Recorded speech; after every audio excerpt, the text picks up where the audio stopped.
வணக்கம், லதா காமாட்சி நெல்லை பூஜன். இன்றைக்கி என்ன ரெசிபி பண்ண போகிறோன்னா, தக்காளி சாதம் எப்படி பண்ணுறதுங்கிறது ஒன்று ஒன்றா காமிக்கிறேன். இன்றைக்கி தை வெள்ளிக்கு பிரசாதத்தையும் இதோடு சேர்த்து நான் காமிக்கிறேன். இப்போ ஸ்டவ் ஆன் பண்ணி பேன் வச்சாச்சு. 2 ஸ்பூன் ரீஃபண்ட் ஆயில், 1 ஸ்பூன் நெய் ஊற்றிக்கலாம். இப்போ பட்டை, கிராம்பு, ஏலக்காய், முந்திரி பருப்பு, பெருஞ்சீரகம் போட்டு பொரிச்சிட்டு பெரிய வெங்காயத்தை போட்டு வதக்கிக்கலாம். தக்காளி சாதத்துக்கு அரைச்சிக்க வேண்டியதை அரைச்சிக்கலாம். இஞ்சி, பூண்டு, பட்டை, கிராம்பு, முந்திரி பருப்பு அரைச்சிட்டு வந்துடலாம். மிக்சியில் இஞ்சி பூண்டோட அரை பெரிய வெங்காயமும் சேர்த்து அரைச்சிட்டு வந்துடலாம். இங்கே பெரிய வெங்காயத்தோட 2 பச்சை மிளகாவையும் சேர்த்து வதக்கிட்டுருக்குறேன். வதங்கினோடனே தக்காளி சேர்த்துக்கலாம். வெங்காயம் கண்ணாடி பதத்துக்கு வதங்கினா போதும். இப்போ தக்காளி, புதினா, அரைச்சி வச்சு இஞ்சி பூண்டு பேஸ்ட்டையும் சேர்த்துக்கலாம். சாதத்துக்கு தேவையான உப்பையும் சேர்த்து இதோட நல்லா பெரட்டிட்டு தக்காளி நல்லா மசிஞ்ச உடனே அடுத்து நம்ம போடுறதை காமிக்கிறேன். தக்காளி நல்லா மசிஞ்சிருச்சு. இப்போ மஞ்சப்பொடி, மிளகாப்பொடி, கொத்தமல்லி பொடி, பிரியாணி மசாலா சேர்த்துக்கலாம். வெங்காயம் தக்காளியோடு அந்த மசாலாவை அப்படியே 2 பெரட்டிக்கலாம். இந்த டம்ளருக்கு 1 டம்ளர் அரிசி எடுத்துருக்கிறேன். 2 டம்ளர் தண்ணி ஊற்றிக்கலாம். அரிசி நல்லா களைஞ்சி வச்சாச்சு.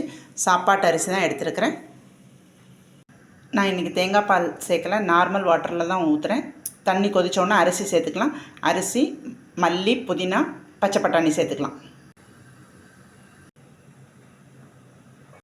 இப்போ உப்பை செக் பண்ணிவிட்டு மூடி 1 ஸ்பூன் நெய் ஊற்றிட்டு மூடி வச்சு சிம்மில் வச்சு 20 நிமிஷம் கழித்து பார்ப்போம்.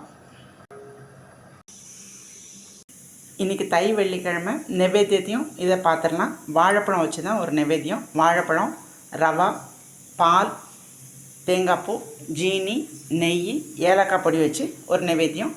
ஃபஸ்ட்டு இந்த வாழைப்பழத்தை மசிச்சுட்டு வந்துடலாம். நல்ல கனிஞ்ச பழமாக எடுத்துக்கோங்க. உங்களுக்கு எந்த பழம் பிடிக்குதோ அதை எடுத்துக்கோங்க. இதை மேஷ் பண்ணிடுவோம். வாழைப்பழத்தை நல்லா மசிச்சாச்சு. இப்போ ஸ்டவ் ஆன் பண்ணி பேன் வச்சாச்சு. 1 ஸ்பூன் நெய் ஊற்றிருக்கேன். இந்த வாழைப்பழத்தை அப்படியே நல்லா பெரட்டிக்கலாம். வாழைப்பழத்தை நல்லா பெரட்டியாச்சு. ரவை சேர்த்துக்கலாம். ரவை சேர்த்து பெரட்டியாச்சு.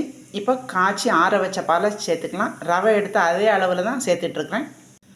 வாழைப்பழம், ரவா, பால் சேர்த்து பெரட்டியாச்சு. இப்போ தேங்காய் பூ சேர்த்து பெரட்டிக்கலாம். ஏலக்காய் பொடியும் ஜீனியும் சேர்த்துக்கலாம். நான் ஜீனி கொஞ்சம் 1.5 கப்பு சேர்க்குறேன். லஞ்சுக்கு தக்காளி சாதம், ஆனியன் ரைத்தா, நீர்மோர் ரெடி. நைவேத்தியத்துக்கும் நல்ல பேனில் ஒட்டாமல் அப்படியே திரண்டு வந்துருச்சு.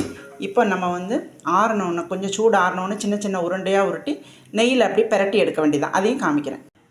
ஆறிடுச்சு. சின்ன சின்ன பாலாக உருட்டி நெய்யில் பெரட்டி எடுக்க வேண்டியதான். பெரட்டி ஃபைனலாக நான் காமிக்கிறேன்.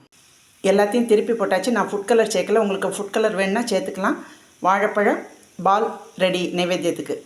2 ஷேப்லேயும் உருட்டியாச்சு. பிடிச்சா லைக் பண்ணுங்கள், ஷேர் பண்ணுங்கள், சப்ஸ்கிரைப் பண்ணுங்கள். நன்றி.